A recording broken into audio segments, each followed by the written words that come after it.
We have this lovely patient. We won't state her name for reasons of confidentiality, but you are over the age of 18, so you can give consent, and you are consenting that we can take some video snippets of how we prepare a patient to undergo otoplasty, including what we're going to do for hair control and in the operating room, correct?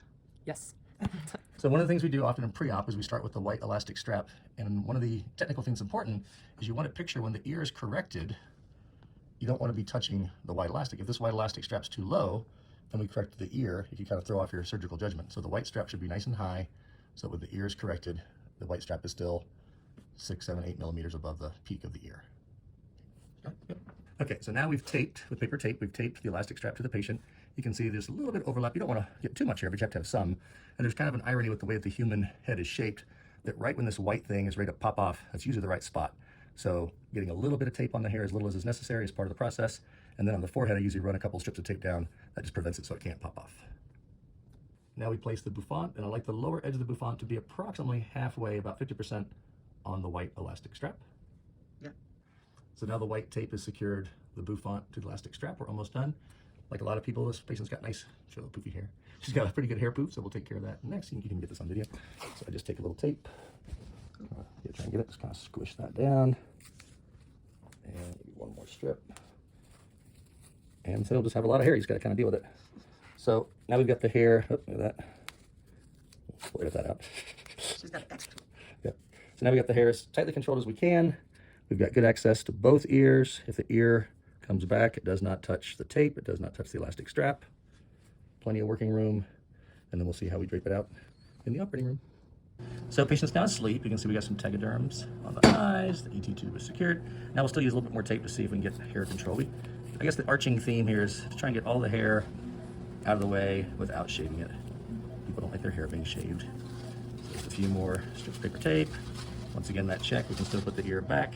I think these hairs, when we prep with our betadine, we'll just kind of swoosh these back, and then we'll see how the towels come in. I'm about to give local anesthesia. One little mistake that's often made is people put betadine in our Boda 4x4s too soon. We want these dry because we're going to hold pressure. So I'm going to go ahead and start giving local. It was ready. Okay. So local's in, the little dots of blood's pretty normal. So usually I'll have the OR nurse just kind of hold a little pressure, so bring in your hand. And just hold pressure, broad pressure. And then I'll rotate the head and inject the other side. That's a good reason, again, to keep the gauzes. We don't want betadine on them yet, because we're going to hold pressure and then inject the other side. Okay, so again, pressure's been held, and this seems to be the overarching theme that we have trouble with sometimes, is when this ear is corrected, it's not going to be touching anything. We're not going to have a blue drape right here. We're not going to have a blue drape right here. We're going to be able to see the ear, correct it, and still have plenty of working space. Notice that we prep the paper tape into the drape, and then we'll swoosh hairs away from the patient, kind of almost using betadine like hair gel if you want, to kind of keep those hairs out of the way. Dab when we get to the marks. We will usually put a heavy layer of betadine on the ET tube. It's going to eventually become the transition point of our sterile world, going back to non-sterile. So the tape is heavily prepped, as is the ET tube. Eyes protected. All right, so some of us the head. Got 2 towels. Look how easy this is. Boom.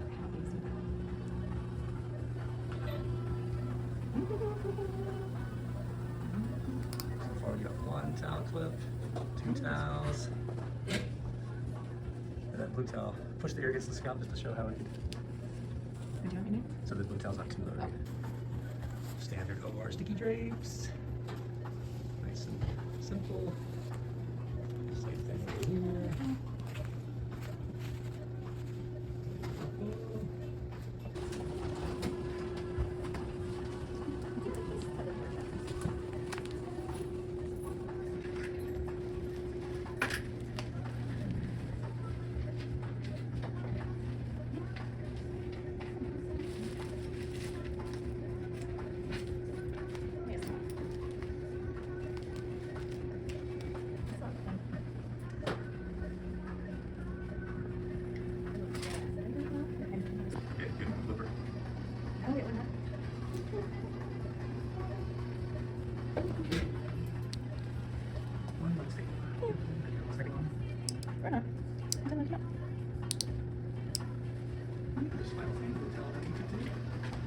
Got complete access to the ears, working space, 1, 2, 3 staples for the whole thing.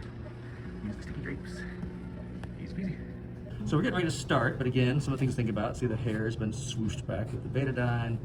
The sticky drapes are holding that back. You don't have to go crazy with staples. We've accomplished it, which is 2 staples, one there, one there. When this ear is corrected, it still clears the blue towel. Blue towel could be a millimeter too higher, but it works.